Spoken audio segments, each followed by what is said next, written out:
Las manchas son algo incómodas.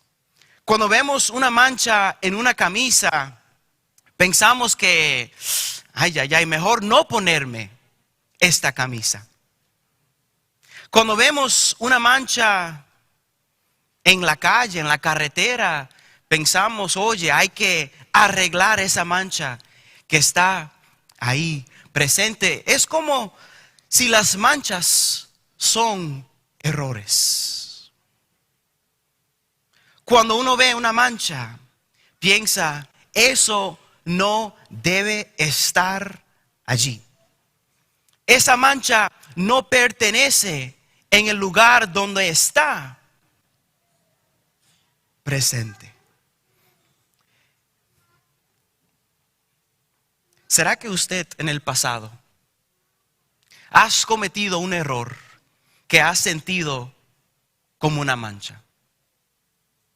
¿Será que usted ha hecho algo en su pasado o en esta semana? Un error grave o pequeña, pero notas que ha dejado una marca no intencional. En este día nuestro mensaje se titula La túnica manchada. Qué título tan curioso. Y noté cuando se leyó la lectura bíblica, nadie dijo amén. Escuché unos aplausos, algunos minutos. Nadie aplaudió cuando escuchó la lectura bíblica porque sonaba como si fuera un error. Esa lectura bíblica estaba como triste.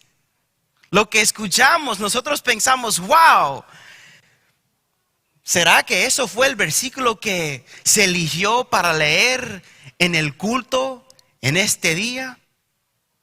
¿Será que hay un error hoy alrededor de nosotros? Es fácil cometer errores. ¿Cuántas veces nosotros hacemos algo quizás intencionalmente o no intencionalmente que deja una marca en un lugar? Y uno se da cuenta, hice un error. Pero aunque los errores son fáciles de cometer, son difíciles de admitir. ¿Quién aquí disfruta admitir que cometieron un error?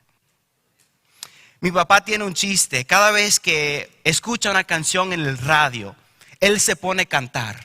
Él se pone a cantar. Y cuando él dice las letras equivocadas, por broma dice, oh, el artista se equivocó en el radio. A nosotros nunca nos gusta admitir que nos hemos equivocado. Pero las equivocaciones, las manchas que dejamos en esta tierra, todos nosotros los hacemos. Todos cometemos errores, pero no es algo que nos gusta admitir ni enfrentar. Hoy estaremos estudiando sobre alguien, sobre algunas personas que hicieron un error, que causó una mancha sobre la túnica, las vestimentas de otra persona. Si pueden acompañarme al libro de Génesis, Génesis capítulo 37. Este libro es muy especial porque nos relata la historia bíblica en los años más tempranos. Nos da la historia de este mundo. Y llegando al capítulo 37, podemos ver que Jacob tenía muchos hijos. El hijo menor en ese momento se llamaba José y él tenía 17 años. José había recibido un favor especial de parte de su padre. Su padre lo amaba. Su padre le daba un cariño especial más que sus otros hermanos. Por este favor tan especial, los hermanos de José crecieron en su envidia. José tenía también sueños proféticos que los hermanos sentían que los amenazaba. Estos eventos causó que los hermanos de José cometieran un error. Génesis 37, y vamos a iniciar en el versículo 18. Dice así: cuando los hermanos de José lo vieron acercarse, lo reconocieron desde lejos. Mientras llegaba, tramaron un plan para matarlo. Aquí viene el soñador, dijeron. Vamos, matémoslo, tirémoslo en una de estas cisternas. Podemos decirle a nuestro padre: un animal salvaje se lo comió. Entonces veremos en qué quedan sus sueños. Aquí nosotros podemos ver los primeros frutos de las equivocaciones. Nosotros podemos saber que nos estamos equivocando cuando la amargura nos controla. Vemos que los hermanos de José estaban acercándose más y más a su equivocación, porque la amargura y la angustia que ellos tenían adentro se estaba expresando de manera pública. Muchas veces a mí me preguntan algo muy curioso: Brian, ¿alguna vez te enojas? No sé por qué, pero las personas me preguntan eso mucho. Do you get angry, Brian? ¿Te sientes amargo a veces, Brian? Les digo, claro que sí. El otro día fui al endocrinólogo. Yo soy diabético tipo 1. Y cada 3 meses yo visito a este doctor, en mi caso una doctora endocrinóloga. Y ella es una doctora nueva, yo nunca la había tenido en el pasado. Y ella me atiende y ella es como muy seria, no muy amable. Yo intento no pensar mucho porque ella está trabajando y bueno, claro, no va a estar contando chistes en el trabajo, una doctora. Y después ella sale del cuarto y me dice: te vamos a hacer exámenes de sangre. Cada 6 meses hacen esos exámenes y ya llegó el periodo. Y dije, ok, that's fine. Entra la enfermera que me va a sacar la sangre. Y aquí fue que comenzó el conflicto. La señora ni me mira cuando entra al cuarto, la enfermera. No sé por qué, pero cada vez que yo salgo a un sitio público, o que me tratan muy bien o que me tratan mal. I don't know why. Yeah, uno de los dos. La señora entra y no me mira. Y veo que ella tiene su máquina para sacar sangre y los tubos y lo que sea. Y finalmente, sin mirarme, me dice: hurry up. Rápido. Y yo digo, en mi mente, what? Y yo pensé que estaba bromeando. Yo dije, ok, y me levanto, la manga de la camisa que yo tenía. Y como que estoy, no haciéndolo rápido, pero, subiéndome la manga. Y ella dice: I don't have all day, I want to go home. Ella dice: no tengo el día entero para esperarte, quiero irme a la casa. Así me dijo la señora. Y les confieso, yo quería decirle algunas palabras a esta doña. No malas palabras, pero algunas palabras. Pero no lo dije, no expresé mi frustración, porque ella estaba a punto de apoyarme. Y entonces, si yo le expreso algunas palabritas, a mí es que me va a salir mal al final, no a ella. Entonces yo me quedé callado, no dije nada. Pero eso me dejó amargo.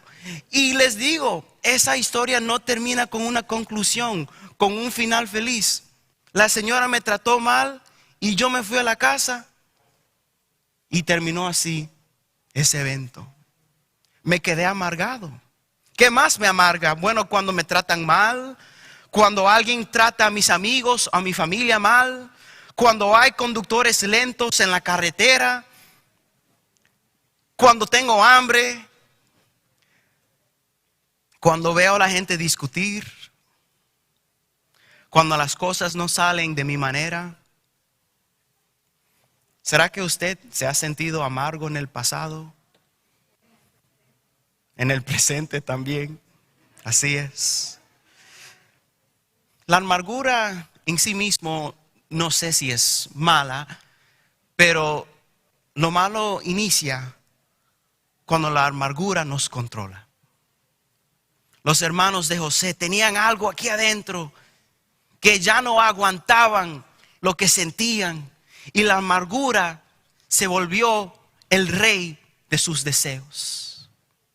La amargura controló sus acciones. Y ahí es que nosotros podemos ver que la equivocación estaba iniciando. Pero ¿qué más nos dice la historia? Bueno, el versículo 21. Pero cuando Rubén oyó el plan, uno de los hermanos, trató de salvar a José. No lo matemos, dijo. ¿Para qué derramar sangre? Solo tirémoslo en una cisterna vacía aquí en el desierto. Entonces morirá sin que le pongamos una mano encima. Rubén tenía pensado rescatar a José y devolverlo a su padre. Y entonces, versículo 23, aquí viene la equivocación que hicieron los hermanos. Entonces, cuando llegó José, sus hermanos le quitaron la hermosa túnica que llevaba puesta. Algunas traducciones dicen túnica de varios colores. En realidad, en el idioma original no especifica eso. La palabra es pasim. Esa palabra pasim no se sabe cómo traducirla correctamente. Muchas veces lo traducen como túnica larga, con mangas largas. A veces se traduce como túnica de colores o como túnica simplemente especial. Pero lo obvio era que José tenía una túnica que su padre le había dado. Y esa túnica para los hermanos representaba traición de su padre. Representaba que José iba a ser el hijo primero de la familia, aunque él era el menor. Entonces los hermanos inician quitándole su túnica. Y en el versículo 24 dice, después lo agarraron y lo tiraron en la cisterna, no la túnica, a José mismo. Resulta que la cisterna estaba vacía, no tenía nada de agua adentro. La cisterna era como un hoyo en el suelo. Y este hoyo durante diferentes temporadas se llenaba de agua. Cada vez que llovía, ellos tenían esto preparado para mantener agua en su comunidad, pero esa estaba vacía y tiraron a José. Y el versículo 25 nos dice, luego, justo cuando se sentaron a comer, levantaron la vista y vieron a la distancia una caravana de camellos que venía acercándose. Era un grupo de mercaderes ismaelitas que transportaban goma de resina, bálsamo y resinas aromáticas desde Galaad hasta Egipto. Había un grupo de trabajadores, ¿verdad?, paseando por ahí mismo. Y Judá, uno de los hermanos, en el versículo 26 dice, ¿qué ganaremos con matar a nuestro hermano? Ven que el plan todavía seguía a matar a José. Pero Judá dice, you know what? Tendríamos que encubrir el crimen. En lugar de hacerle daño, vendámoslo a esos mercaderes ismaelitas. Después de todo, es nuestro hermano, de nuestra misma sangre. Así que sus hermanos estuvieron de acuerdo. Quizás nosotros pensamos, ellos decidieron no matar a José porque tenían un amor especial hacia él. Pero en realidad, cuando leo el texto, percibo que ellos dicen que es complicado matarlo porque después hay que cubrir el crimen. Ellos no tenían amor para su hermano. Ellos tenían exactamente lo opuesto. Y el versículo 28 nos afirma eso aún más. Entonces, cuando se acercaron los ismaelitas, que eran mercaderes madianitas, los hermanos de José, lo sacaron de la cisterna y se lo vendieron por 20 monedas de plata. Y los mercaderes lo llevaron a Egipto. Nosotros podemos saber la equivocación estaba presente porque los hermanos deshumanizaron a José. Nosotros podemos saber que nos estamos equivocando cuando deshumanizamos a otros. Pero ¿qué significa esa palabra deshumanizar? Pues es un verbo. Y ese verbo significa quitar el carácter, dignidad y valor humano a una persona. Esto es muy evidente en esta historia. Que José fue deshumanizado, que su valor fue quitado. ¿Cómo sabemos? Pues la vida de José para sus hermanos ahora era igual a solo algunas moneditas de plata. Ya no era humano, sino un objeto para vender. Ya no era familia, sino obstáculo para eliminar. Había una perversión moral entre los hermanos. Y muchas veces nosotros tenemos esa tendencia también. Cuando miramos a los demás, cuando le damos una cara equivocada. Muchas veces miramos a los demás como si fueran menos. ¿Cómo percibes usted al extranjero o al homeless que vive cerca de su casa? ¿Te das cuenta de que Dios murió por ellos tanto como Él murió por ti? ¿O ves a los demás como alguien a quien le puedes sacar ventaja? Como alguien quien puedes manipular. O como alguien que no vale más que algunos menuditos. Estamos cometiendo errores cuando las personas pierden su identidad propia en nuestros ojos. Me recuerdo en otra ocasión, en cuando yo hice un error, algo simple, pero estaba manejando en el 85, hace algunos años. Y yo estaba en el carril más a la izquierda. Quiero entrarme a la derecha, pero no miro al espejo. Doblo y un carro, ¡pum! ¡Pip! No me dio, pero tocó así. ¡Pip! Y cuando miro, me doy cuenta, obviamente hay un carro hacia mí, me entro a la izquierda rápidamente. Y esta persona baja su ventana y me saca el dedo malo. No, ninguno de esos, la del medio, que significa una grosería. Me imagino que ustedes lo saben. ¿Cómo? Sí, se imaginan muy bien lo que quiero decir. El señor en el 85, este señor baja su ventana y me tira ese dedo malo. Y me enojé, me sentí con pena y me dio vergüenza porque cometí un error y comencé a culpar a ese señor, aunque yo hice el error, pero también lo culpé a él porque él hizo algo grosero. Manejé un poco más rápido para mirarle la cara, para intimidarlo. Y me di cuenta que era un muchacho como de mi edad, que en otras circunstancias, si fuera en la universidad, fuéramos muy buenos amigos. O si nos conociéramos en la iglesia, quizás paseáramos en cada momento, porque era un muchacho parecido a mí. Y me di cuenta que yo no estaba pensando en él como un humano, sino que pensé en él basado en sus acciones. Pensé en él basado en sus errores. Nunca estuve enojado con una persona, sino con la cosa que él me hizo a mí. Y él también estaba enojado, no con Brian, pero con el error que yo había cometido también. Pero muchas veces nosotros juzgamos y condenamos a las personas no basado en su ser, sino en sus acciones equivocadas, sino basado en sus errores. Y claro, no podemos ignorar las cosas que a veces las personas hacen, pero tampoco podemos vivir con eso en nuestros corazones por siempre.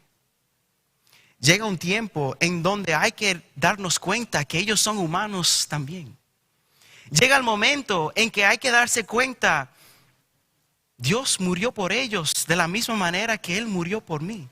La salvación está disponible para esta persona tanto como lo está disponible para mí. Y los hermanos de José no lo vieron así. Pensaron que José simplemente era un obstáculo, un enemigo, alguien para eliminar. Y ahí es que ellos llegaron a cometer un error muy fuerte. Y se sabe que ellos cometieron un error también por lo que dice el versículo 31. Entonces los hermanos mataron un cabrito y mojaron la túnica de José con la sangre. Voy a pedir en este momento que me traigan un objeto que les quiero enseñar en este momento. Pero usted sabe que se ha equivocado cuando ves que los inocentes sufren. Igual como nosotros hacemos muchas veces, los hermanos escondieron sus errores y sangre fue derramada. Aunque no era sangre de un humano, sino de un cabrito, pero me pregunto, ¿qué culpa tenía esa criatura? ¿Qué culpa tenía esa criatura? En realidad, nada. Muchas gracias. Thank you. Traje esto hoy para darles esa representación de la sangre que me imagino que los hermanos recolectaron en ese día por su error. Ellos se equivocaron, pero alguien más fue el que sufrió. ¿Qué culpa tenía la criatura? En realidad nada. Y esto es un hecho de la vida. Nunca somos los únicos afectados por nuestras decisiones.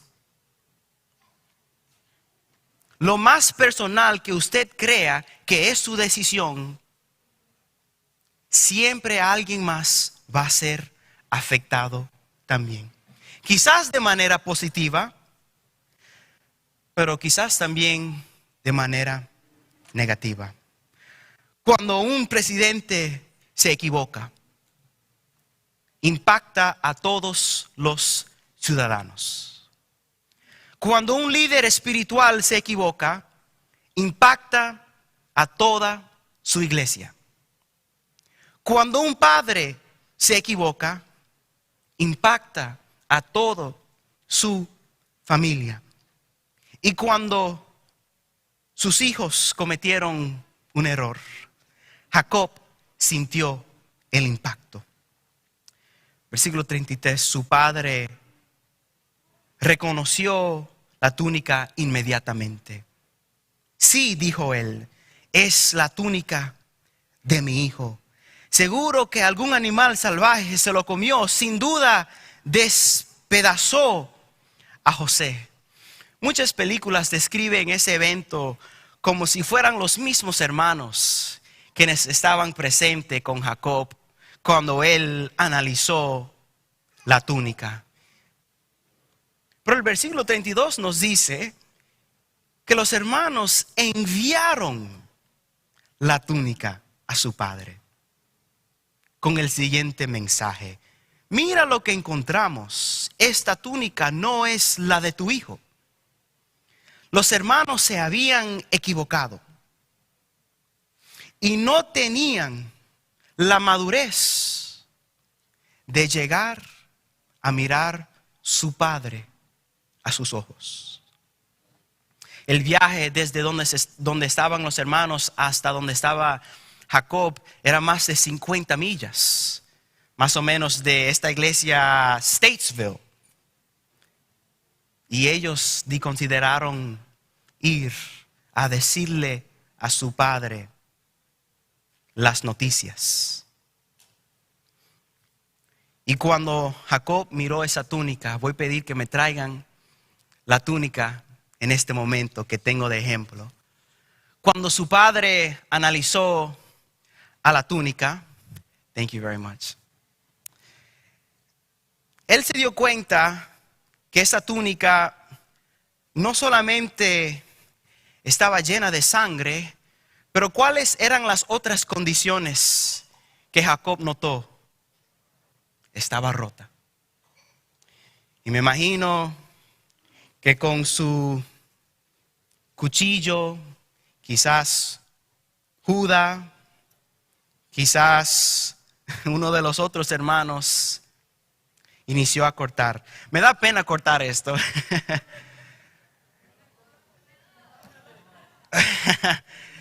Yo lo compré hace varios años y lo compré para algún día predicar sobre este mismo tópico. Y a mí me lamenta cortarlo y me imagino que para los hermanos, quizás algunos de ellos al mirar al otro hermano lamentaban lo mismo.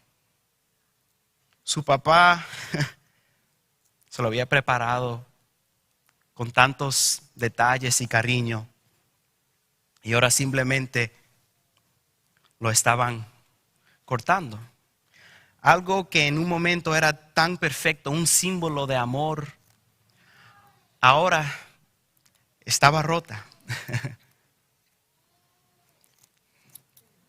La cortaron y fue triste lo que se vio. Porque al cortarla, juntaron esa sangre. Y alguien tuvo que viajar 50 millas, 60 millas, para presentarle eso a Jacob. Y me da pena a mí cortarla, pero los hermanos, quizás algunos tenían alguna pena, pero no les importó. Se equivocaron y siguieron ahí en adelante. En realidad, no fue hasta 13 años después, más o menos, que los hermanos finalmente confesaron su error, confesaron la cosa tan fea que ellos habían hecho. Y no creo que lo hubiese confesado si no hubiesen averiguado que José estaba vivo todavía. Y muchas veces nosotros somos iguales. Dejamos las túnicas de los inocentes manchadas y lo mantenemos en secreto. Hacemos errores y no decimos nada. ¿Será que usted ha dejado sangre en la túnica, en las vestimentas o en la vida de otra persona? ¿Será que usted puede identificar en los años anteriores de la manera que usted hirió a otra persona y usted cometió un error? ¿O será que alguien ha dejado tu vida manchada con sangre? ¿Será que usted puede identificar de la manera que alguien te quitó las vestimentas y te dejó lleno de sangre?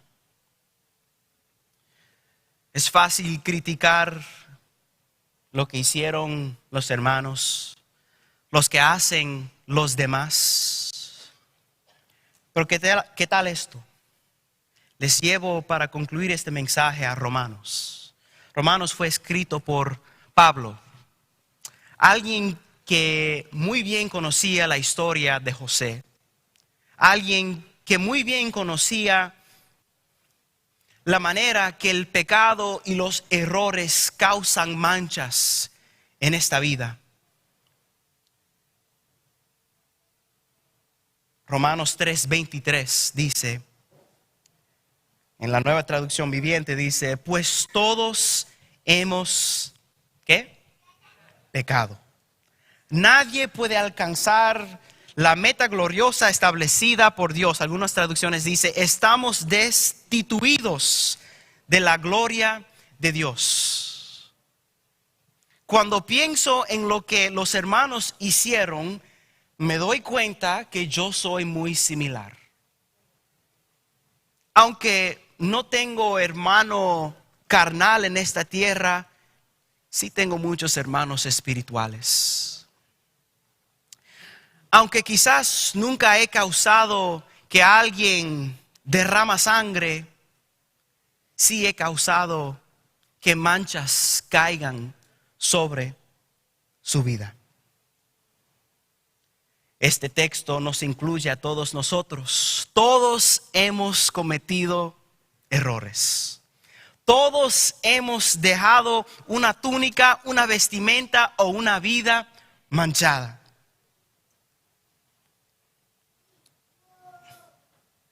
Lo interesante es que nosotros hicimos un error tan grave que no solamente fue hacia a los hermanos de esta tierra, sino a Dios mismo.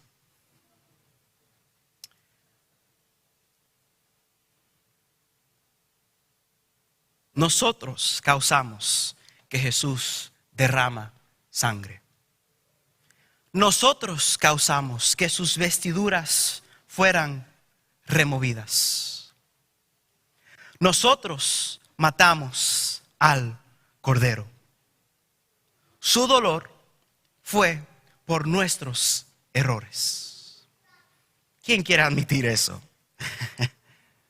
Es triste, es incómodo admitir los errores que nosotros hemos manifestado en esta tierra. Pero el texto no termina ahí. Romanos 3:24 y en adelante. Sin embargo, ¿qué significa sin embargo?